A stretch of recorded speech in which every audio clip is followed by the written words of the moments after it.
वेङ्कटाचलनिलयं वैकुण्ठपुरवासं वेङ्कटाचलनिलयं वैकुण्ठपुरवासं वेङ्कटाचलनिलयं वैकुण्ठपुरवासं पङ्कजनेत्रं परमपवित्रं पङ्कजनेत्रं परमपवित्रं शङ्खचक्रधर चिन्मयरूपं वेङ्कटाचलनिलयं वैकुण्ठपुरवासं पङ्कजनेत्रं परमपवित्रं शङ्खचक्रधर चिन्मयरूपम्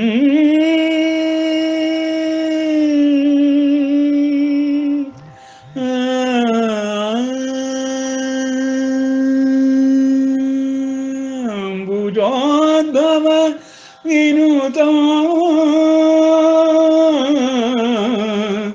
अम्बुजोद्भव विनुतम् अगणित गुणधामम् अम्बुजोद्भव विनुतम् अगणित गुणधामम् तुम्बुरु नारद तुम्बुरु नारद गान विनोदं वेङ्कटाचलनिलयं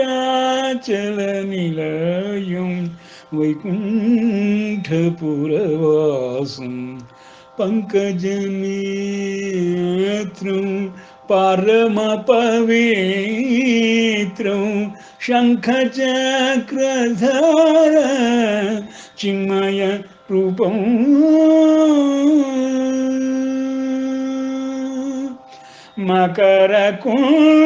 मकरकुण्डलधरा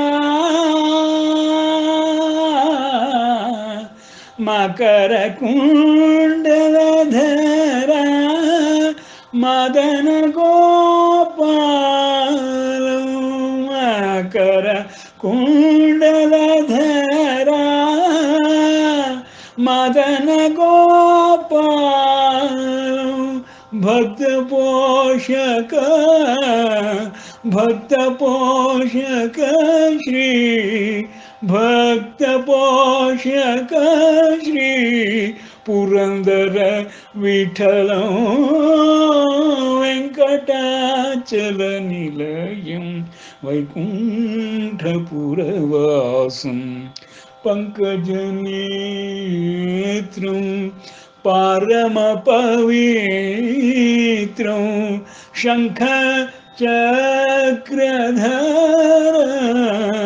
चिन्मयरूपम्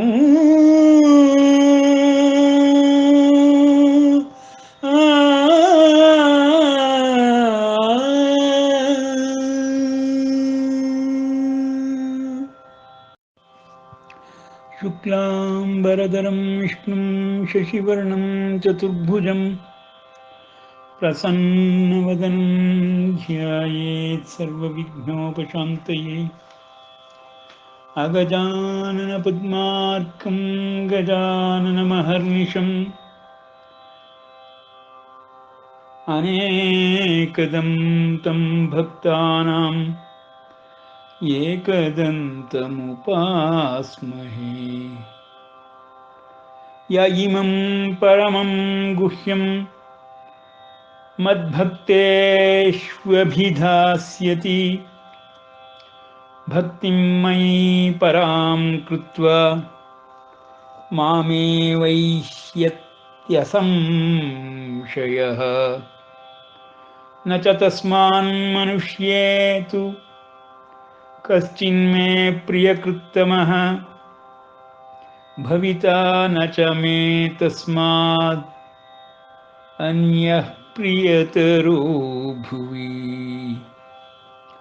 अम्ब त्वामनुसन्दधामि भगवद्गीते ಭವದ್ವೇಷಿಣೀ. ನಾವು ಇದುವರೆಗೆ ಗೀತಾ ಜ್ಞಾನ ಯಜ್ಞದ 12 ಅಧ್ಯಾಯಗಳನ್ನು ಮುಗಿಸಿ 13ನೇ ಅಧ್ಯಾಯ 4-5 ಶ್ಲೋಕಗಳನ್ನು ನೋಡಿದ್ದೇವೆ. 5-6ನೇ ಶ್ಲೋಕಗಳು ಈ ರೀತಿ ಇದೆ. ಮಹಾಭೂತಾನ್ಯಹಂಕಾರೋ ಬುದ್ಧಿರವ್ಯಕ್ತಮೇವ ಚ ಇಂದ್ರಿಯಾಣಿ ದಶೈಕಂಚ ಪಂಚಚೇಂದ್ರಿಯಗೋಚರಾಃ ಇಚ್ಛಾದ್ವೇಷ ಸುಖಂ ದುಃಖಂ ಸಂಘಾತಶ್ಚೇತನಾಧೃತಿಃ ಏತತ್ ಕ್ಷೇತ್ರಂ ಸಮಾಸೇನ ಸವಿಕಾರಮುದಾಹೃತಂ. ಪಂಚಮಹಾಭೂತಗಳು, ಪಂಚಭೂತಗಳು ಅಂತ ಬರೀಲಿಲ್ಲ, ಪಂಚಮಹಾಭೂತಗಳು. ಅಹಂಕಾರ, ಬುದ್ಧಿ, ಅವ್ಯಕ್ತ, 10 ಇಂದ್ರಿಯಗಳು ಮತ್ತು ಮನಸ್ಸು, 5 ಇಂದ್ರಿಯ ವಿಷಯಗಳು, ಇಚ್ಛೆ, ದ್ವೇಷ, ಸುಖ ದುಃಖ, ಸಂಘಾತ, ಚೇತನ, ಧೃತಿ, ಇದು ಕ್ಷೇತ್ರ ಎಂದೆನಿಸುತ್ತದೆ. ವಿಕಾರದಿಂದ ಕೂಡಿದಂತಹ ಈ ಕ್ಷೇತ್ರವು ಸಂಕ್ಷೇಪವಾಗಿ ನನ್ನಿಂದ ಹೇಳಲ್ಪಟ್ಟಿತು. ಅಂದರೆ ಸಂಕ್ಷೇಪವಾಗಿ ಹೇಳ್ತಾ ಇದ್ದೀನಿ ಅಂತಂದ್ರೆ ಅರ್ಥ ಏನಾಯಿತು ಅಂದರೆ, ಕ್ಷೇತ್ರ ಅನ್ನೋದು ಬಹಳ ವಿಸ್ತಾರವಾದ ವಿಷಯ,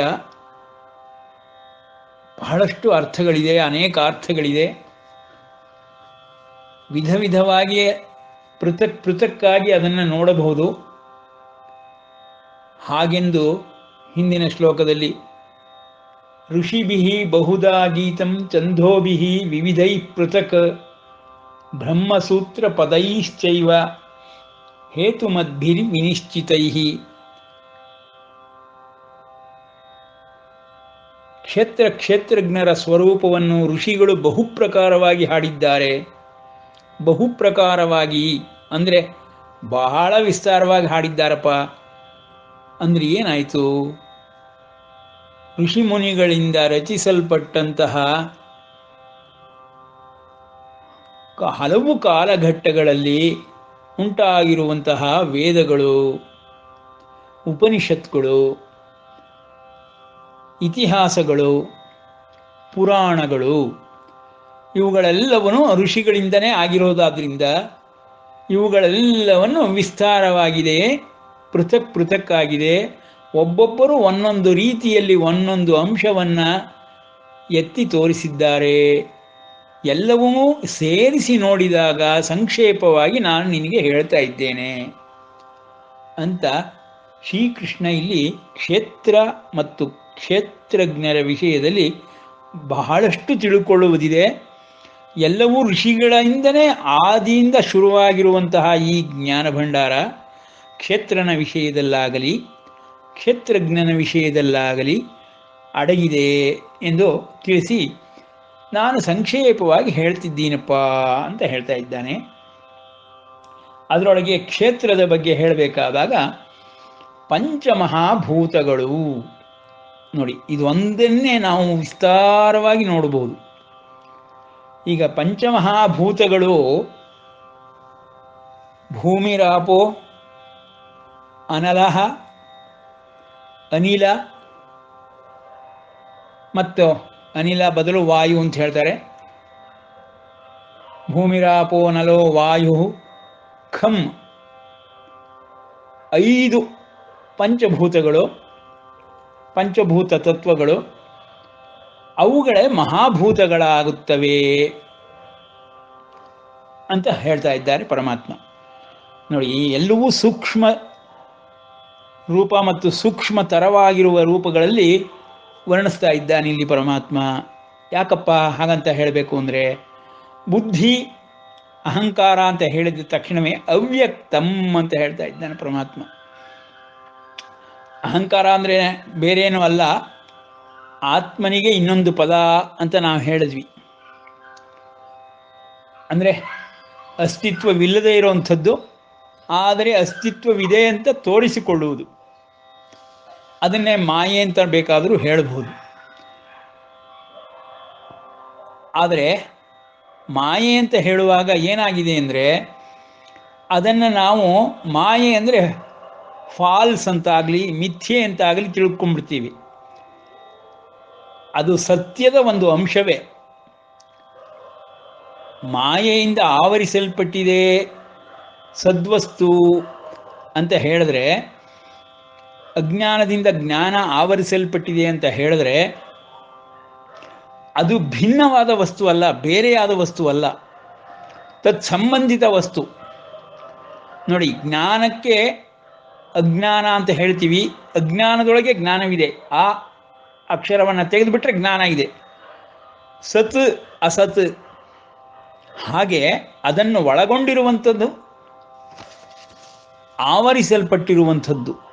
ಈ ರೀತಿ ಅಜ್ಞಾನವನ್ನಾಗಲಿ ಅಸತ್ತನ್ನಾಗಲಿ ಮಾಯೆಯನ್ನಾಗಲಿ ನೋಡಬೇಕು. ಮಾಯೆ ಅಂದರೆ ಒಂದು ಶಕ್ತಿ, ಅದು ಶಕ್ತಿನೇ. ಹೇಗೆ ಸದ್ವಸ್ತು ಅನ್ನೋದು ಶಕ್ತಿ ರೂಪವೋ, ಹಾಗೆ ಮಾಯೆ ಎನ್ನುವುದು ಆವರಿಸಿರುವುದು ಶಕ್ತಿ ರೂಪವೇ. ಅದನ್ನು ಅದ್ವೈತ ಸಿದ್ಧಾಂತಗಳಲ್ಲಿ ಹೇಳಬೇಕಾದಾಗ ಪಾರಮಾರ್ಥಿಕ ಸತ್ಯ, ವ್ಯಾವಹಾರಿಕ ಸತ್ಯ ಅಂತ ಹೇಳ್ತಾರೆ. ಆ ವ್ಯಾವಹಾರಿಕ ಸತ್ಯದಲ್ಲಿ ಈ ಮಾಯಾಶಕ್ತಿ ಬಂದ್ಬಿಡುತ್ತೆ. ಮಾಯಾಶಕ್ತಿ ಜಗತ್ತನ್ನೆಲ್ಲ ಆವರಿಸ್ಕೊಂಡಿದೆ. ಆ ಮಾಯಾಶಕ್ತಿಯನ್ನು ಒಳಹೊಕ್ಕು ಅರ್ಥ ಮಾಡಿಕೊಂಡಾಗ ಪರಮಾತ್ಮನ ಅಸ್ತಿತ್ವದ ಅರಿವು ಉಂಟಾಗುತ್ತದೆ. ಆ ಪರಮಾತ್ಮನ ಅಸ್ತಿತ್ವವನ್ನು ತಿಳಿದುಕೊಳ್ಳುವುದೇ ಜ್ಞೇಯ ವಸ್ತು, ತಿಳಿದುಕೊಳ್ಳಲೇಬೇಕಾಗಿರುವಂತಹ ಸದ್ವಸ್ತು. ಹೀಗೆ ನಾವು ನೋಡಿ ಅರ್ಥ ಮಾಡಿಕೊಳ್ಳಬೇಕು. ಈ ಪಂಚಮಹಾಭೂತಗಳಲ್ಲಿ ಅಧಿಕವಾಗಿರುವಂತಹ ಅಂಶವುಳ್ಳಂಥವರು ಈ ಭೂಮಂಡಲದಲ್ಲಿಯೇ ಸೂಕ್ಷ್ಮ ರೂಪದಲ್ಲಿ, ಸೂಕ್ಷ್ಮತರವಾದ ರೂಪದಲ್ಲಿ ಸಂಚರಿಸುತ್ತಿರುತ್ತಾರೆ. ಅವರೇ ಕ್ಷೇತ್ರಜ್ಞರು.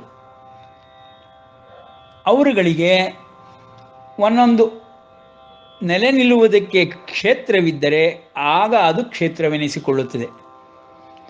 ಇಲ್ಲಿ ಕ್ಷೇತ್ರಜ್ಞ ಎಂಬುದನ್ನು 4 ಥರಗಳಲ್ಲಿ, ಸ್ತರಗಳಲ್ಲಿ ನೋಡ್ಬೋದು ನಾವು.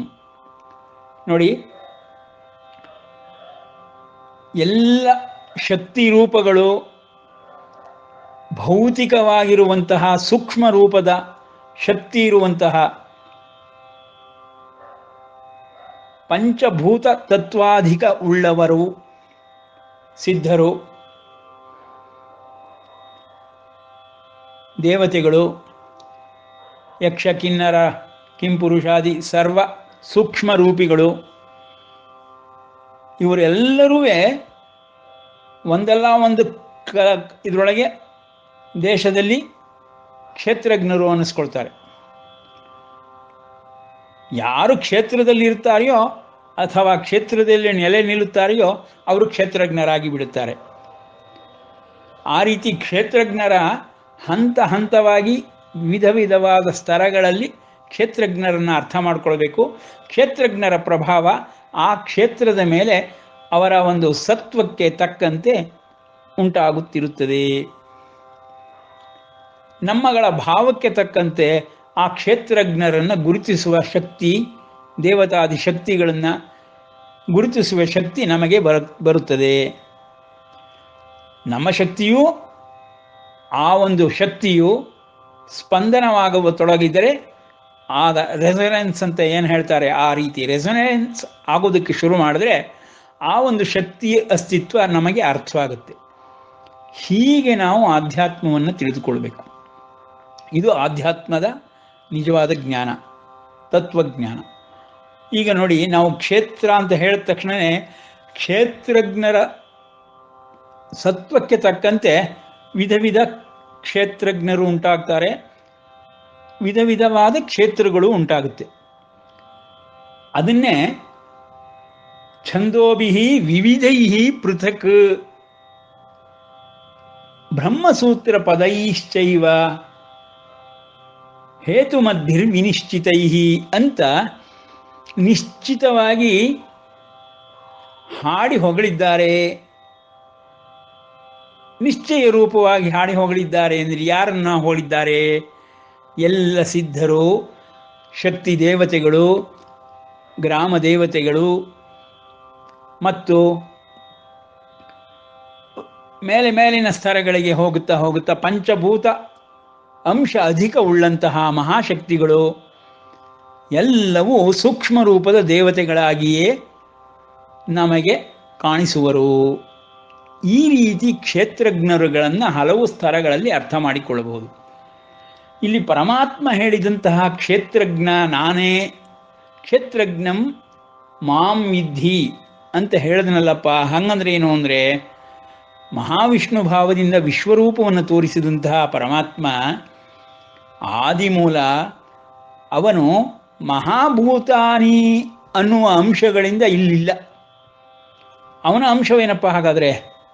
ವಾಯುತತ್ವವಾಗಲಿ, ಜಲತತ್ವವಾಗಲಿ, ಆಕಾಶ ತತ್ವವಾಗಲಿ, ಭೂಮಿ ತತ್ವವಾಗಲಿ, ಹೀಗೆ ಅಗ್ನಿತತ್ವವಾಗಲಿ, ಪಂಚಮಹಾತತ್ವಗಳಿಂದ ಅಂಶಗಳಿಂದ ಅವನು ಇರುವವನಲ್ಲ.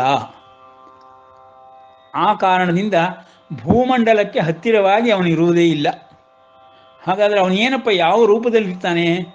ಅವನ ತತ್ವವೇನು ಅಂದರೆ ಜ್ಯೋತಿಸ್ವರೂಪ. ಅವನು ಮಹಾವಿಷ್ಣು ಜ್ಯೋತಿಸ್ವರೂಪ. ಜ್ಯೋತಿ ಅಂದರೆ ಏನಪ್ಪ? ಜ್ಯೋತಿ ಅಂದರೆ ಬೆಳಕು ಮತ್ತು ಶಾಖದಿಂದ ನಾವು ಅದನ್ನು ತಿಳಿದುಕೊಳ್ಬೋದು. ಮತ್ತು ಇನ್ನು ಹಲವಾರು ವಸ್ತುಗಳಿದೆ. ಸೌರ ಶಕ್ತಿಯೊಳಗೆ ಸೂರ್ಯನಿಂದ ಬರುತ್ತಿರುವಂತಹ ಜ್ಯೋತಿಯಲ್ಲಿ ಹಲವಾರು ವಿಷಯಗಳಿದೆ. ಆದರೆ ಪ್ರಧಾನವಾಗಿ ನಮಗೆ ತಿಳಿಯುವಂಥದ್ದು, ತಕ್ಷಣವೇ ಅರಿಯುವಂಥದ್ದು ಬೆಳಕು ಮತ್ತು ಶಾಖ. ಆ ಬೆಳಕು ಮತ್ತು ಶಾಖ ಅಗ್ನಿಯಲ್ಲೂ ಇರುತ್ತದೆಯಲ್ಲ, ಅದನ್ನು ನಾವು ಜ್ಯೋತಿ ಎಂದು ಯಾಕೆ ಹೇಳಬಾರದು ಅಂದರೆ, ಭೂಮಂಡಲದಲ್ಲಿಯೇ ಇರುವಂತಹ, ಭೂಮಂಡಲದಲ್ಲಿ ಸುತ್ತಲೂ ಉಂಟಾಗುವಂತಹ ಈ ಅಗ್ನಿಯಲ್ಲೂ ಬೆಳಕು ಮತ್ತು ಶಾಖಗಳು ಇದ್ದಾಗ್ಯೂ ಅದನ್ನು ಜ್ಯೋತಿ ತತ್ವವೆಂದು ನಾವು ತಿಳಿಯಲಾಗುವುದಿಲ್ಲ. ಕಾರಣವಿಷ್ಟೇ, ಪಂಚಭೂತಗಳಲ್ಲಿ ಅಗ್ನಿಯೂ ಒಂದಾಗಿದೆ. ಹಾಗಾಗಿ ಅಗ್ನಿತತ್ವ ಎಂಬುದು ಭೂಮಂಡಲಕ್ಕೆ ಹತ್ತಿರದಲ್ಲಿಯೇ ಇದೆ. ಸೊ ಅಗ್ನಿತತ್ವ ಅಧಿಕವಾಗಿರುವಂತಹ ಶಕ್ತಿ ದೇವತೆಗಳು ಇರುವುದನ್ನು ನಾವು ಸಾಕಷ್ಟು ಕೇಳಿದ್ದೇವೆ, ಪುರಾಣಗಳಲ್ಲಿ ಕೇಳಿದ್ದೇವೆ. ಈ ಕಲಿಯುಗದಲ್ಲಿ, ಈಗಿನ ಕಾಲದಲ್ಲಿ ಈ ಪಂಚಭೂತಗಳನ್ನೇ ನೋಡುವುದಕ್ಕೆ ಸಾಧ್ಯವಿಲ್ಲವಾದ್ದರಿಂದ ಎಲ್ಲೋ ಮಹನೀಯರು ಒಬ್ಬೊಬ್ಬರು ಇರಬಹುದು. ಅವರುಗಳು ಅವರ ಒಂದು ಸತ್ವದಿಂದ, ಶಕ್ತಿಯಿಂದ, ಸಂಸ್ಕಾರದಿಂದ, ಪುಣ್ಯ ಬಲದಿಂದ ಈ ಸಿದ್ಧರನ್ನಾಗಲಿ ಶಕ್ತಿ ದೇವತೆಗಳನ್ನಾಗಲಿ ನೋಡುವುದಕ್ಕೆ ಸಾಧ್ಯ. ಅಂಥವರುಗಳು ನೋಡಿಯೂ ಇರುತ್ತಾರೆ. ಅವರುಗಳಿಗೂ ಸ್ಪಂದನದಲ್ಲಿ ಅನುಕೂಲವಾಗುವುದರಿಂದ ಆ ರೆಸೊನೆನ್ಸ್ ಅಂತ ನಾವು ಏನು ಹೇಳ್ತೀವಿ, ಆ ರೀತಿ ಅದರೊಳಗೆ ಅವರು ತಿಳ್ಕೊಂಡ್ಬಿಡ್ತಾರೆ. ವೈಬ್ರೇಷನ್ಸ್, ಈಗಿನ ಒಂದು ಭಾಷೆಯೊಳಗೆ ವೈಬ್ರೇಷನ್ ಅಂತ ಹೇಳ್ತಾರಲ್ಲ, ಆ ರೀತಿ. ಸೊ ಪಂಚಭೂತಗಳಿಂದ ಉಂಟಾಗಿರುವಂತಹ, ಪಂಚತತ್ವಗಳಿಂದಿರುವಂತಹ ಶಕ್ತಿ ದೇವತೆಗಳು ಭೂಮಂಡಲದಲ್ಲಿ ಹೇರಳವಾಗಿ ಸಿಗ್ತಾರೆ. ಯಾಕೆ?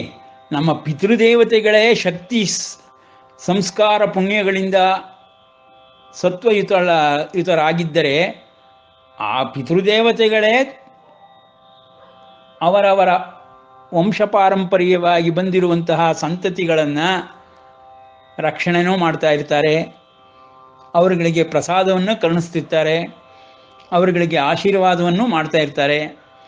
ಅವರುಗಳು ಒಂದು ವೇಳೆ ನೊಂದುಕೊಂಡ್ರೆ ಪಿತೃಶಾಪವಿದೆ ಎಂಬುದನ್ನು ತಿಳಿಸ್ತಾ ಇರ್ತಾರೆ ಬಲ್ಲಿದರು, ಈ ಒಂದು ಜ್ಞಾನವನ್ನು ಪಡೆದಿರುವಂಥವರು. ಹೀಗೆ ಪಿತೃದೇವತೆಗಳೇ ನಮ್ಮಗಳಿಗೆ, ಜನಸಾಮಾನ್ಯರಿಗೆ, ಸಕಲ ಜೀವಾತ್ಮರುಗಳಿಗೆ ದೇವತೆಗಳಾಗಿರುವುದರಿಂದ ಅವರಿಂದ ಮೇಲಿನ ಮೇಲಿನ ಸ್ತರಗಳಲ್ಲಿರುವಂತಹ ಅಧಿಕ ಅಧಿಕ ಸತ್ವಶಕ್ತಿಗಳನ್ನು ಉಳ್ಳಂಥವರದು. ಅವರುಗಳನ್ನು ನೋಡುವ ಸಾಧ್ಯತೆಗಳು ಬಹಳವಾಗಿದೆ. ಆದರೆ ಅದಕ್ಕೆ ಆಧ್ಯಾತ್ಮ ತತ್ವಜ್ಞಾನವನ್ನಾಗಲಿ ಆಧ್ಯಾತ್ಮ ಸಾಧನೆಗಳಿಂದ ಸಿದ್ಧಿಗಳನ್ನಾಗಲಿ ಪಡೆದಂಥವರಿಗೆ ಇವುಗಳೆಲ್ಲವೂ ಲಭ್ಯ, ಪ್ರಾಪ್ತಿ, ದರ್ಶನ ಸಾಧ್ಯ. ನಮಗೆ ಕಾಣಿಸುವುದಿಲ್ಲವೆಂದ ಮಾತ್ರಕ್ಕೆ ಅವುಗಳು ಇಲ್ಲವೆಂದು ಹೇಳುವುದು ಮೌಢ್ಯವಾಗುವುದು. ಈ ರೀತಿ ನಾವು ಯೋಚನೆ ಮಾಡಿದಾಗ ಕ್ಷೇತ್ರಜ್ಞರೆನಿಸಿಕೊಳ್ಳುವವರು ಯಾರಪ್ಪ? ಅಲ್ಲಲ್ಲಿಯೇ ಅವರವರ ದೇಹಗಳನ್ನು ಸಮಾಧಿ ಮಾಡಿರುವ ಜಾಗದಲ್ಲಿಯೇ ಅವರುಗಳು ಇದ್ದು ಬಿಡುತ್ತಾರೆ, ವಾಸ ಮಾಡುತ್ತಾರೆ ಎಂಬುವ ಪದ್ಧತಿ ಎಲ್ಲ ಮತಗಳಲ್ಲಿಯೂ ಎಲ್ಲ ಧರ್ಮಗಳಲ್ಲಿಯೂ ಬಂದಿರುವಂಥದ್ದು. ಇದು ಎಲ್ಲರಿಗೂ ತಿಳಿದಿರುವ ವಿಷಯ. ಈವನ್ ಸಂಸ್ಕಾರದ ವೇಳೆಯಲ್ಲಿ ಅಗ್ನಿಗೆ ಅರ್ಪಿಸಿಬಿಟ್ಟಾಗಲೂ ದೇಹವನ್ನು ಅವರು ಸನ್ಯಾಸತ್ವವನ್ನು ತೆಗೆದುಕೊಂಡಿದ್ದಾದರೆ ಅವರಿಗೂ ಒಂದು ವೃಂದಾವನವನ್ನಾಗಲಿ ಒಂದು ರೀತಿಯ ಸಂಕೇತವನ್ನಾಗಲಿ ಕಟ್ಟಿ ಆರಾಧಿಸುವ ಪದ್ಧತಿ ಇದೆ. ಅದರಿಂದಲೂ ತಿಳಿದು ಬಿಡುತ್ತದೆ ಭೂಮಂಡಲದಲ್ಲಿಯೇ ಇವರುಗಳಲ್ಲೂ ಮಹಾಭೂತಾನಿ ಆಗಿರುತ್ತಾರೆ, ಕ್ಷೇತ್ರಜ್ಞರಾಗಿರುತ್ತಾರೆ, ಅಲ್ಲಿಯೇ ವಾಸ ಮಾಡುತ್ತಿರ್ತಾರೆ ಅಂತ. ಇನ್ನು ಪರಲೋಕಗಳಿಗೆ ಹೋಗಿ ಬರುವುದಾದರೂ ಅಂಥವರುಗಳಿಗೂ ಸಾಕಷ್ಟು ಜ್ಞಾನ ವಿಜ್ಞಾನಗಳು ನಮ್ಮ ಪುರಾಣಗಳಲ್ಲಿ ಹೇರಳವಾಗಿ ದೊರಕುತ್ತದೆ. ಈ ರೀತಿ ಶಕ್ತಿ ದೇವತೆಗಳನ್ನಾಗಲಿ ಸಿದ್ಧರನ್ನಾಗಲಿ ಗ್ರಾಮ ದೇವತೆಗಳನ್ನಾಗಲಿ ನಾವು ಭಾರತ ವರ್ಷದಲ್ಲಿ ಬಹಳಷ್ಟು ಕಂಡಿದ್ದೇವೆ. ಬಹಳಷ್ಟು ಅಂತಹ ಕ್ಷೇತ್ರಗಳಿವೆ. ಆಯಾಯ ಕ್ಷೇತ್ರಗಳಲ್ಲಿ ಆಯಾಯ ನೆಲೆಸಿರುವಂತಹ ಸಿದ್ಧರು ಶಕ್ತಿ ದೇವತೆಗಳು ತಮ್ಮ ಭಕ್ತರನ್ನು ರಕ್ಷಣೆ ಮಾಡುತ್ತಲೇ ಇದ್ದಾರೆ, ಧರ್ಮವನ್ನು ಪರಿಪಾಲನೆ ಮಾಡುತ್ತಲೇ ಇದ್ದಾರೆ. ಇದು ಎಲ್ಲರಿಗೂ ತಿಳಿದಿರುವ ವಿಷಯ. ಹಾಗೆ ನಾವು ನೋಡಿದಾಗ ಪಂಚಭೂತ ತತ್ವಾಧಿಕ ಅಂಶವುಳ್ಳವರು ವಾಯುತತ್ವ, ಜಲತತ್ವ, ಭೂತತ್ವ ಮತ್ತು ಆಕಾಶತತ್ವ, ಅಗ್ನಿತತ್ವ, ಈ ಅಧಿಕವಾಗಿರುವಂತಹ ತತ್ವವುಳ್ಳಂಥವರು, ಸತ್ವವುಳ್ಳಂಥವರು ಬಹಳಷ್ಟು ಉದಾಹರಣೆಗಳಿದೆ. ಅವರವರ ಕ್ಷೇತ್ರಗಳನ್ನು ಗಮನಿಸಿದಾಗ ತಿಳಿದು ಬಂದುಬಿಡುತ್ತೆ. ಈಗ ನೋಡಿ, ಉದಾಹರಣೆಗೆ ಮಂತ್ರಾಲಯದಲ್ಲಿ ನಮ್ಮ ಗುರುರಾಯರು ನೆಲೆಸುವುದೆಂಬ ತೀರ್ಮಾನವನ್ನು ಮಾಡಿದ ತಕ್ಷಣ ಮಂಚಾಲಮ್ಮನ ಅಪ್ಪಣೆಯನ್ನು ಪಡೆದುಕೊಂಡರು. ಆ ಕ್ಷೇತ್ರಕ್ಕೆ ಮಂಚಾಲಮ್ಮನ ಅಧಿಪತಿತ್ವ ಇತ್ತು, ಅಧ್ಯಕ್ಷೆಯಾಗಿದ್ದರು ಆ ತಾಯಿ.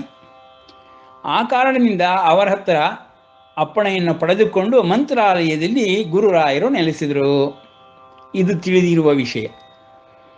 ಹಾಗೆ ಆ ಕ್ಷೇತ್ರದ ವಿಷಯದಲ್ಲಿ ಕ್ಷೇತ್ರಜ್ಞರಾಗಿ ನಮ್ಮ ಮಂತ್ರಾಲಯ ಗುರುರಾಯರು ಇಂದಿಗೂ ಎಲ್ಲ ಭಕ್ತಾದಿಗಳನ್ನು ಕಾಪಾಡ್ತಾ ಆಧ್ಯಾತ್ಮ ತತ್ವವನ್ನಾಗಲಿ ಆಧ್ಯಾತ್ಮ ಜ್ಞಾನವನ್ನಾಗಲಿ ಎಲ್ಲರಿಗೂ ಕರುಣಿಸುತ್ತಿದ್ದಾರೆ. ಹಾಗೆಯೇ ಬಹಳಷ್ಟು ಗ್ರಾಮ ದೇವತೆಗಳು ಆಯಾಯ ಹೆಸರುಗಳಿಂದಲೇ ಆಯಾಯ ಕ್ಷೇತ್ರಗಳಲ್ಲಿ ನೆಲೆಸಿದ್ದಾರೆ. ಈಗ ಹಾಸನ ಕ್ಷೇತ್ರದಲ್ಲಿ ಹಾಸನಾಂಬೆ ಇರುವಂತೆ ಆಯಾ ಕ್ಷೇತ್ರಗಳಿಗೆ ಆಯಾ ಕ್ಷೇತ್ರಜ್ಞರ ಸಿದ್ಧರ ಹೆಸರುಗಳೇ ಬಂದ್ಬಿಡುತ್ತೆ, ದೇವತೆಗಳ ಶಕ್ತಿ ದೇವತೆಗಳ ಹೆಸರುಗಳೇ ಬಂದ್ಬಿಡುತ್ತೆ. ಮಧುರೆ ಮೀನಾಕ್ಷಿ, ಕಂಚಿ ಕಾಮಾಕ್ಷಿ, ಕಾಶಿ ವಿಶಾಲಾಕ್ಷಿ, ಈ ರೀತಿಯೆಲ್ಲ ನಾವು ಸಾಕಷ್ಟು ಕ್ಷೇತ್ರಜ್ಞರ ಹೆಸರುಗಳನ್ನು, ದೇವತೆಗಳು ಸಿದ್ಧರ ಹೆಸರುಗಳನ್ನು, ಕ್ಷೇತ್ರದ ಹೆಸರುಗಳನ್ನು ಹೇಳಿಬಿಡ್ತೀವಿ. ಇಲ್ಲಿ ಈ ರೀತಿ ನಾವು ನೋಡುವುದರಿಂದ ಕ್ಷೇತ್ರ ಮತ್ತು ಕ್ಷೇತ್ರಜ್ಞರನ್ನು ಅರ್ಥ ಮಾಡಿಕೊಳ್ಳಬಹುದು. ಅದೇ ಆಧ್ಯಾತ್ಮ ತತ್ವ, ಆಧ್ಯಾತ್ಮ ಜ್ಞಾನ. ಹೀಗೆ ನೋಡಿದಾಗ ಜ್ಯೋತಿಸ್ವರೂಪನಾದ ಭಗವಂತ ಪಂಡರಾಪುರದಲ್ಲಿ ಪಾಂಡುರಂಗನಾಗಿಯೂ ತಿರುಪತಿಯಲ್ಲಿ ವೆಂಕಟೇಶ ಶ್ರೀನಿವಾಸನಾಗಿಯೂ ಅವತರಿಸಿರುವುದು, ನೆಲೆಸಿರುವುದು ಆ ಕ್ಷೇತ್ರದಿಂದ ಎಲ್ಲವೂ ತಿಳಿದು ಬಂದುಬಿಡಿತೆ. ಇಂದಿಗೂ ಪ್ರಚಲಿತದಲ್ಲಿರುವಂತಹ ಸಾಕ್ಷಿ ರೂಪಗಳು ಅದು ಜ್ಯೋತಿಸ್ವರೂಪನಾದಂತಹ ಪರಮಾತ್ಮ ಅವತರಿಸಿರುವಂಥದ್ದು. ಮಹಾವಿಷ್ಣು ಸವಿತ್ರಮಂಡಲ ಮಧ್ಯವರ್ತಿ ಎಂದೆನಿಸಿಕೊಂಡು ಸೂರ್ಯನೊಳಗೆ ಇರುವಂತಹ ಸೂರ್ಯನಾರಾಯಣನಾಗಿ ಲೋಕವನ್ನೇ ಬೆಳಗುತ್ತಿರುವಂತಹ ಜ್ಯೋತಿಸ್ವರೂಪನು. ಅಂತಹ ಸ್ವಾಮಿಯು ಅವತರಿಸಿ ತಿರುಮಲ ತಿರುಪತಿ ಕ್ಷೇತ್ರದಲ್ಲಿ ವರಾಹಸ್ವಾಮಿಯ ಕ್ಷೇತ್ರವಾದ್ದರಿಂದ ಅಪ್ಪಣೆಯನ್ನು ಪಡೆದುಕೊಳ್ಳುತ್ತಾನೆ. ವರಾಹಸ್ವಾಮಿಯ ಒಪ್ಪಿಗೆಯನ್ನು ಪಡೆದ ನಂತರದಲ್ಲಿ ತಾನು ಅಲ್ಲಿಯೇ ಕ್ಷೇತ್ರವನ್ನಾಗಿಸಿ ನೆಲೆಯೂರುತ್ತಾನೆ. ಇಂದಿಗೂ ತಿರುಪತಿ ತಿರುಮಲ ಪ್ರಸಿದ್ಧ ಕ್ಷೇತ್ರ. ಇವರು ಸಿದ್ಧರಿಗೆಲ್ಲ ಸಿದ್ಧರು, ಮಹಾವಿಷ್ಣು ಪರಮಾತ್ಮ ಶಕ್ತಿ ಸಂಭೂತರು. ಇವರುಗಳು ಈ ರೀತಿ ಕ್ಷೇತ್ರಜ್ಞರಾಗಿರುವಂಥದ್ದನ್ನೇ ಇಲ್ಲಿ ಸ್ವಾಮಿ ಹೇಳ್ತಾ ಇರುವುದು. ಕ್ಷೇತ್ರಜ್ಞ ಎಂದರೆ ಯಾರು ಕ್ಷೇತ್ರದಲ್ಲಿ ತನ್ನ ಪ್ರಭಾವವನ್ನು ಹೊಂದಿರುತ್ತಾರೆಯೋ ಆ ಕ್ಷೇತ್ರವನ್ನು, ಒಡೆತನವನ್ನು ಮತ್ತು ತನ್ನ ಪ್ರಭಾವವನ್ನು ಸದಾಕಾಲ ತೋರಿಸುತ್ತಿರುವಂತಹ ಕ್ಷೇತ್ರಜ್ಞರೇ ಶಕ್ತಿ ದೇವತೆಗಳಾಗಲಿ, ಪಂಚಮಹಾಭೂತಾನಿ ದೇವತೆಗಳೇ ಆಗಲಿ, ಇವರುಗಳು ನೆಲೆಸಿರುವ ಸ್ಥಳಗಳು. ಈ ರೀತಿ ನಾವು ಅರ್ಥ ಮಾಡಿಕೊಳ್ಬೇಕು. ಈ ರೀತಿ ಅರ್ಥ ಮಾಡಿಕೊಂಡು ಕ್ಷೇತ್ರವನ್ನು, ಕ್ಷೇತ್ರಜ್ಞನನ್ನು ನಾವು ತಿಳಿದುಕೊಳ್ಳಬೇಕು.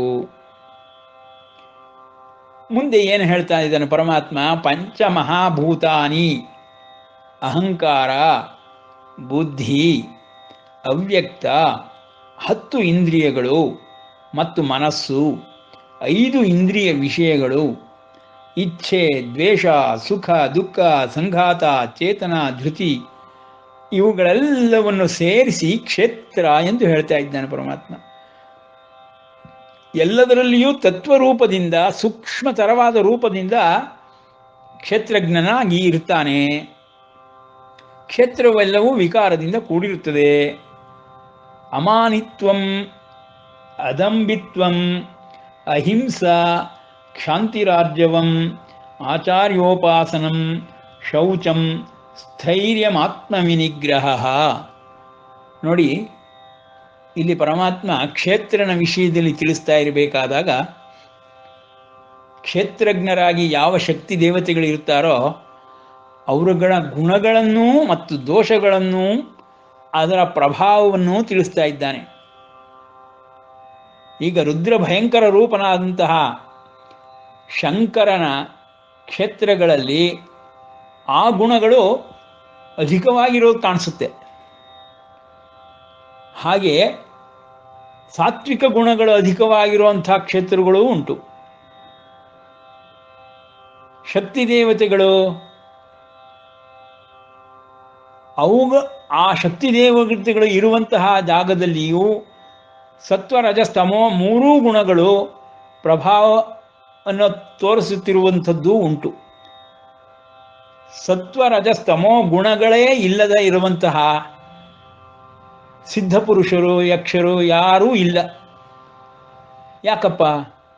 ಅವರಿಗೆ ಅದೆಲ್ಲವನ್ನು ಮೀರುವುದು ಅನ್ನುವುದೇ ಕ್ಷೇತ್ರಜ್ಞನಾಗಿ ಮಹಾವಿಷ್ಣು ಹೇಳುತ್ತಿರುವಂತಹ ಕ್ಷೇತ್ರಜ್ಞನ ಲಕ್ಷಣಗಳು. ಕ್ಷೇತ್ರಜ್ಞನು 3 ಗುಣಗಳನ್ನು ಮೀರಿದವನಾಗಿ ಗುಣಾತೀತನಾಗಿದ್ದಾನೆ. ಅವನು ಜ್ಯೋತಿ ಸ್ವರೂಪ. ಭೂಮಂಡಲಕ್ಕೆ ಬಂದರೆ ಮಾಯೆ ಎಂಬ ಮಹಾಶಕ್ತಿಯಿಂದ ಆವರಿಸಲ್ಪಟ್ಟು ಆ ಮಾಯೆಯೊಳಗೆ ಸಿಲುಕಿ ಎಲ್ಲರೂ ಹಸಿವು ಬಾಯಾರಿಕೆಗಳಿಂದ ಒಡಗೂಡಿ ಕಷ್ಟಗಳನ್ನಾಗಲಿ ದುಃಖವನ್ನಾಗಲಿ ಹೊಂದುತ್ತಾರೆ. ಇದು ಎಲ್ಲರಿಗೂ ತಿಳಿದಿರುವ ವಿಷಯ. ಹಾಗೆ ನಾವು ಅರ್ಥ ಮಾಡಿಕೊಂಡಾಗ ಇಡೀ ವಿಶ್ವದಲ್ಲಿರುವಂತಹ ಕ್ಷೇತ್ರವನ್ನಾಗಲಿ ಕ್ಷೇತ್ರಜ್ಞನನ್ನಾಗಲಿ ತಿಳಿದುಕೊಳ್ಳಬಹುದು. ಅದೇ ರೀತಿ ಮುಂದಿನ ಶ್ಲೋಕದಲ್ಲಿ ಇಂದ್ರಿಯಾರ್ಥೇಶು ವೈರಾಗ್ಯಂ ಅನಹಂಕಾರ ಏವಚ ಜನ್ಮ ಮೃತ್ಯು ಜರ ವ್ಯಾಧಿ ದುಃಖ ದೋಷಾನುದರ್ಶನಂ. ಇವುಗಳೆಲ್ಲವೂ ನೋಡಪ್ಪ, ಪ್ರತಿ ಕ್ಷೇತ್ರಜ್ಞನಿಗೂ ಯಾವುದೇ ಶಕ್ತಿ ದೇವತೆಯಾಗಲಿ, ಪ್ರತಿ ಕ್ಷೇತ್ರಜ್ಞನಿಗೂ ಅಂದರೆ ಭೂತಾತ್ಮ, ದೇವತಾತ್ಮ, ಸಿದ್ಧಾತ್ಮ, ಪರಮಾತ್ಮ ಇವರುಗಳೆಲ್ಲರಿಗೂ ಆಯಾಯ ಕ್ಷೇತ್ರದ ವಿಕಾರಗಳು ಹೋಗಲಾಡಿಸಲ್ಪಡಬೇಕಾದರೆ ಕ್ಷೇತ್ರಜ್ಞನಾಗಿರುವನು ಸತ್ವಶಾಲಿಯಾಗಿರಬೇಕು. ಆ ರೀತಿಯ ಸತ್ವ ಪ್ರಭಾವದಿಂದ ಆಯಾಯ ಕ್ಷೇತ್ರಗಳು ತಮ್ಮ ತಮೋಗುಣಗಳನ್ನು, ದೋಷಗಳನ್ನು, ರಜೋಗುಣಗಳ ಮತ್ತು ರಜೋ ದೋಷಗಳನ್ನು ಸಂಪೂರ್ಣವಾಗಿ ಕಳೆದುಕೊಂಡು ಸಾತ್ವಿಕ ಸ್ವರೂಪವನ್ನು ಪಡೆಯಬೇಕು. ಪರಮಸಾತ್ವಿಕವಾದ ನಂತರ ಗುಣಾಧಿಕ್ಯದಲ್ಲಿ ಜ್ಯೋತಿಸ್ವರೂಪನಾಗಬಹುದು. ಹೀಗೆ ನಾವು ಅರ್ಥ ಮಾಡ್ಕೊಳ್ಬೇಕು. ಗುಣಾತೀತನಾಗುವುದು ಅಂದರೆ ಈ ರೀತಿ. ಎಲ್ಲವೂ ಗುಣಗಳಿಂದನೇ ಕೂಡಿದೆ. 3 ಗುಣಗಳಿಂದ ಎಲ್ಲವೂ ವಿಶ್ವದಲ್ಲಿರುವುದೆಲ್ಲವೂ ಕೂಡಿದೆ. ಅದನ್ನೇ ಮುಂದಿನ ಶ್ಲೋಕಗಳಲ್ಲಿ ಪರಮಾತ್ಮ ಹೇಳ್ತಾ ಹೋಗ್ತಾ ಇದ್ದಾನೆ. ಇಂದ್ರಿಯಾರ್ಥೇಶು ವೈರಾಗ್ಯಂ ಅನಹಂಕಾರ ಏವಚ ಜನ್ಮ ಮೃತ್ಯು ಜರಾವ್ಯಾಧಿ ದುಃಖ ದೋಷಾನುದರ್ಶನಂ ಆಸಕ್ತಿರನಭಿಷ್ಟಂಗ ಪುತ್ರದಾರ ಗೃಹಾದಿಶೋ ನಿತ್ಯಂಚ ಸಮಚಿತ್ತತ್ವಂ ಇಷ್ಟಾನಿಷ್ಟೋಪಪತ್ತಿಶೋ. ನೋಡಪ್ಪ, ಇವುಗಳೆಲ್ಲವೂ ಕ್ಷೇತ್ರಜ್ಞನಾಗಬೇಕಾದ್ರೆ ನೀವು ಈ ಒಂದು ಹಾದಿಯಲ್ಲಿ, ಈ ಒಂದು ಮಾರ್ಗದಲ್ಲಿ ಗುಣಗಳನ್ನಾಗಲಿ ದೋಷಗಳನ್ನಾಗಲಿ ಸಂಪೂರ್ಣವಾಗಿ ನಿವಾರಣೆ ಮಾಡಿಕೊಂಡು ಗುಣಾತೀತನಾಗಿ ಇರಬೇಕಾಗುತ್ತೆ. ಭೂಮಂಡಲಕ್ಕೆ ಬಂದೊಡನೆಯೇ ದೋಷಗಳೆಲ್ಲವೂ ಆವರಿಸ್ಕೊಂಡ್ಬಿಡುತ್ತೆ, ಮಾಯೆ ಆವರಿಸ್ಕೊಳ್ಳುತ್ತೆ, ಅಜ್ಞಾನದ ಆವರಿಸ್ಕೊಂಡ್ಬಿಡುತ್ತೆಪ್ಪ. ಅವುಗಳನ್ನು ನಿವಾರಣೆ ಮಾಡ್ಕೊಳ್ತಾ ಹೋಗಬೇಕು. ಅದೇ ಆಧ್ಯಾತ್ಮ ಸಾಧನೆ. ದೋಷಗಳನ್ನೆಲ್ಲ ನಿವಾರಣೆ ಮಾಡಿಕೊಂಡು ಗುಣಾಧಿಕ್ಯವನ್ನು ಮಾಡಿಕೊಂಡು, ಆ ಗುಣಾಧಿಕ್ಯವಾಗ್ತಾ ಹೋದಂಗೆ ಸತ್ವಗುಣದ ಅಧಿಕ್ಯದಿಂದ ಅವನೇನು ಮಾಡ್ತಾನೆ, ತನ್ನ ಸತ್ವವನ್ನು ಅಭಿವೃದ್ಧಿಪಡಿಸ್ಕೊಳ್ತಾನೆ, ಸಿದ್ಧನಾಗ್ತಾನೆ. ಸಿದ್ಧರಾದ ಮೇಲೆ ಮನುಷ್ಯಾಣಾಂ ಸಹಸ್ರೇಷು ಕಶ್ಚಿತ್ ಯತತಿ ಸಿದ್ಧಯ ಯತತಾಮಪಿ ಸಿದ್ಧಾನಾಂ ಕಶ್ಚಿನ್ ಮಾಂ ಮೆತ್ತಿ ತತ್ವತಃ ಅಂತ ಹೇಳಿರುವ ಹಾಗೆ ಪರಮಾತ್ಮ ಅಂತಹ ಸಿದ್ಧರುಗಳಲ್ಲಿ ಎಲ್ಲೋ ಒಬ್ಬ ಪರಮಾತ್ಮನನ್ನು ತತ್ವದಿಂದ, ಆಧ್ಯಾತ್ಮ ಜ್ಞಾನ ತತ್ವದಿಂದ ಅರ್ಥ ಮಾಡಿಕೊಂಡು ಅವನಲ್ಲಿಯೇ ಐಕ್ಯತೆಯನ್ನು ಹೊಂದುವುದಕ್ಕೆ ಪ್ರಯತ್ನ ಪಡುತ್ತಾನೆ. ಅವನೇ ಮುಮುಕ್ಷು ಎನಿಸಿಕೊಳ್ಳುತ್ತಾನೆ. ಹೀಗೆ ವಿಧ ವಿಧವಾದ ಸ್ತರಗಳನ್ನು ಬಹುದಾ ಗೀತಂ ಋಷಿಭಿಹಿ ಅಂತ ಪರಮಾತ್ಮ ಇಲ್ಲಿ ಹೇಳ್ತಾ ಇದ್ದಾನೆ. ಮಯಿ ಚಾನನ್ಯ ಯೋಗೇನ ಭಕ್ತಿರವ್ಯಭಿಚಾರಿಣಿ ವಿವಿಕ್ತ ದೇಶ ಸೇವಿತ್ವಂ ಅರತಿರ್ಜನ ಸಂಸರಿ. ನೋಡಪ್ಪ, ಇಷ್ಟೂ ಜನಗಳು, ಸಕಲ ಭೂತಾತ್ಮಗಳು, ಶಕ್ತಿ ದೇವತೆಗಳು, ತಾಮಸಿಕ ರಾಜಸಿಕ ಸಾತ್ವಿಕ ಗುಣಾಧಿಕ್ಯ ಉಳ್ಳವರು, ಸಿದ್ಧರು, ಯಕ್ಷ ಕಿನ್ನುರ ಕಿಂಪುರುಷಾದಿ ಸಮಸ್ತ ದೇವತೆಗಳು ಎಲ್ಲರೂ ನನ್ನನ್ನು ಅರ್ಥ ಮಾಡಿಕೊಂಡ್ಬಿಟ್ರೆ ನನ್ನಲ್ಲಿ ಭಕ್ತಿಯನ್ನು ಮಾಡ್ತಾರಪ್ಪ. ಇಷ್ಟು ವಿಸ್ತಾರವಾಗಿ ಋಷಿಗಳು ಹೇಳಿದ್ದಾರೆ. ನಾನು ಸಂಕ್ಷೇಪವಾಗಿ ಹೇಳ್ತಾ ಇದ್ದೀನಿಪ್ಪ. ಇಷ್ಟೂ ಜನ ಕ್ಷೇತ್ರಜ್ಞರು ಅನ್ನಿಸ್ಕೊಳ್ಳೋರು, ತಮ್ಮ ತಮ್ಮ ಕ್ಷೇತ್ರಗಳಲ್ಲಿ ಸಾಧನೆಗಳನ್ನು ಮಾಡೋವಂಥವರು, ಅವರ ಸಾಧನೆಗಳಿಂದ ಸತ್ವದಿಂದ ಕ್ಷೇತ್ರದ ಮೇಲೆ ಈ ಒಂದು ಸೂಕ್ಷ್ಮತರವಾದ ಗುಣಗಳಿಂದ ಪ್ರಭಾವವನ್ನು ಬೀರುತ್ತಾ ಅವರು ಗುಣಾಧಿಕ್ಯವನ್ನು ಮಾಡಿಕೊಳ್ತಾ ನನ್ನನ್ನು ಅರ್ಥ ಮಾಡ್ಕೊಳ್ಳೋಕ್ಕೆ ಪ್ರಯತ್ನಪಟ್ಟು ಆಧ್ಯಾತ್ಮ ಜ್ಞಾನ ತತ್ವಜ್ಞಾನಗಳನ್ನು ಎರಡನ್ನೂ ಸಂಪೂರ್ಣವಾಗಿ ತಿಳಿದುಕೊಂಡ ನಂತರ ನನ್ನನ್ನೇ ಅರಸುವರು, ನನ್ನಲ್ಲಿ ಅವ್ಯಭಿಚಾರಿಣಿ ಭಕ್ತಿಯನ್ನು ಮಾಡುವಂಥವರು, ಅಂಥ ಸಿದ್ಧ ಪುರುಷರು, ಮಹಾಭಕ್ತರು, ಪರಮ ಭಾಗವತರು, ಇವರುಗಳೆಲ್ಲರೂ ಎಲ್ಲ ಜನಗಳನ್ನು ಬಿಟ್ಟು ಸತ್ಸಂಗತ್ವೇ ನಿಸ್ಸಂಗತ್ವಂ ಎನ್ನುವ ರೀತಿಯಲ್ಲಿ ಎಲ್ಲ ಸಂಘಗಳಿಂದ ದೂರವಿದ್ದು ಅಧ್ಯಾತ್ಮ ಸಾಧನೆಯ ಮೂಲಕ ನಾನು ಹಿಂದೆ ಅಧ್ಯಾಯಗಳಲ್ಲಿ ಹೇಳಿರುವ 4 ಮಾರ್ಗಗಳಲ್ಲಿ ಯಾವುದಾದರೂ ಮಾರ್ಗವನ್ನು ಆರಿಸಿಕೊಂಡು ಗುರೂಪದೇಶವನ್ನು ಪಡೆದುಕೊಂಡು ನನ್ನಲ್ಲಿಗೆ ನನ್ನೆಡೆಗೆ ಬರುವರು, ಅವರುಗಳು ನನ್ನನ್ನೇ ಹೊಂದುವಲು ಇಷ್ಟಪಡುವರು. ಹೀಗೆ ಬರ್ತಾರಪ್ಪ. ಅಂಥ ಒಂದು ಆಧ್ಯಾತ್ಮ ಜ್ಞಾನ, ಆಧ್ಯಾತ್ಮ ತತ್ವಜ್ಞಾನ ಎಂಬುದು ಋಷಿಗಳಿಂದ ಬಹುಪ್ರಕಾರವಾಗಿ ಆದಿಯಿಂದಲೂ ಹೇಳಲ್ಪಟ್ಟಿದೆ. ಅವುಗಳೇ ವೇದಗಳು ಅನ್ನಿಸಿಕೊಂಡಿದೆ, ಉಪನಿಷತ್ ಅನ್ನಿಸಿಕೊಂಡಿದೆ, ಪುರಾಣಗಳಾಗಿದೆ, ಇತಿಹಾಸಗಳಾಗಿದೆ. ಹೀಗೆ ನೀನು ಇವುಗಳೆಲ್ಲದರಿಂದ ಸಂಪೂರ್ಣವಾಗಿ ಆಧ್ಯಾತ್ಮ ಜ್ಞಾನವನ್ನೇ ಪಡೆದುಕೊಳ್ಳಬೇಕು ಎಂದು ಪರಮಾತ್ಮ ಅಂಥ ಸಿದ್ಧರು ಅರತಿರ್ಜನ ಸಂಸದಿ, ಜನಸಮೂಹದಲ್ಲಿ ಇರುವುದಕ್ಕೆ ಇಷ್ಟಪಡುವುದಿಲ್ಲಪ್ಪ. ಅವರು ಏಕಾಂತಕ್ಕೆ ಹೋಗಿ ಸಾಧನೆ ಮಾಡೋಕ್ಕೆ ಪ್ರಯತ್ನ ಪಡ್ತಾರೆ, ಅವರುಗಳೆಲ್ಲ ತಪಸ್ವಿಗಳಾಗ್ತಾರೆ ಅಂತ ಹೇಳಿ ಆಧ್ಯಾತ್ಮ ಜ್ಞಾನ ನಿತ್ಯತ್ವಂ ತತ್ವಜ್ಞಾನಾರ್ಥದರ್ಶನಂ ಏತಜ್ಞಾನಮಿತಿ ಪ್ರೋಕ್ತಂ ಅಜ್ಞಾನಂ ಯದತೋನ್ಯಥಾ. ಈ ಆಧ್ಯಾತ್ಮ ಜ್ಞಾನವನ್ನು, ತತ್ವಜ್ಞಾನವನ್ನು ಪಡೆದುಕೊಳ್ಳಕ್ಕೆ ಇಷ್ಟಪಡದೇ ಇರೋವರೆಲ್ಲರೂ ಅಜ್ಞಾನದಿಂದ ಈ ಭೂಮಂಡಲಕ್ಕೆ ಬಂದು ಹೋಗಿ ಮಾಡ್ತಾನೆ ಇರ್ತಾರಪ್ಪ. ಈ ಮೃತ್ಯುಲೋಕ ಎನ್ನುವುದೇ ಸಂಪೂರ್ಣ ದುಃಖಾಲಯ, ಸಂಪೂರ್ಣವಾದ ದುಃಖಾಲಯ ಅಂತ, ಅಶಾಶ್ವತವು ಅಂತ ಹಿಂದಿನ ಅಧ್ಯಾಯಗಳಲ್ಲಿ ಪರಮಾತ್ಮ ತಿಳಿಸಿದಂತೆ ಈ ದೇಹವೆಂಬ ಕ್ಷೇತ್ರವೂ ದುಃಖಾಲಯವೇ. ಈ ಒಂದು ಭೌತಿಕ ದೇಹವನ್ನು ತೊರೆದ ತಕ್ಷಣವೇ ಸೂಕ್ಷ್ಮ ರೂಪಿಯಾಗಿ ಇರುವಂಥವರೆಲ್ಲರೂ ದೇವತೆಗಳಾಗ್ಬಿಡ್ತಾರೆ, ಪಿತೃದೇವತೆಗಳಾಗ್ಬಿಡ್ತಾರೆ, ಶಕ್ತಿ ದೇವತೆಗಳಾಗ್ಬಿಡ್ತಾರೆ, ಇಲ್ಲ ಸಿದ್ಧರಾಗ್ಬಿಡ್ತಾರೆ, ಅವರೇ ಪ್ರಸಿದ್ಧರೂ ಆಗ್ಬಿಡ್ತಾರೆ. ಆ ನಂತರದಲ್ಲಿ ಕ್ಷೇತ್ರಜ್ಞನಿಗೆ ಹತ್ತಿರ ಹತ್ತಿರ ಹೋಗಕ್ಕೆ ಆರಂಭಿಸ್ತಾರೆ. ಈ ಒಂದು ಕ್ರಮವನ್ನು, ಈ ಒಂದು ಸ್ತರಗಳನ್ನು ಪರಮಾತ್ಮ ಹಿಂದಿನ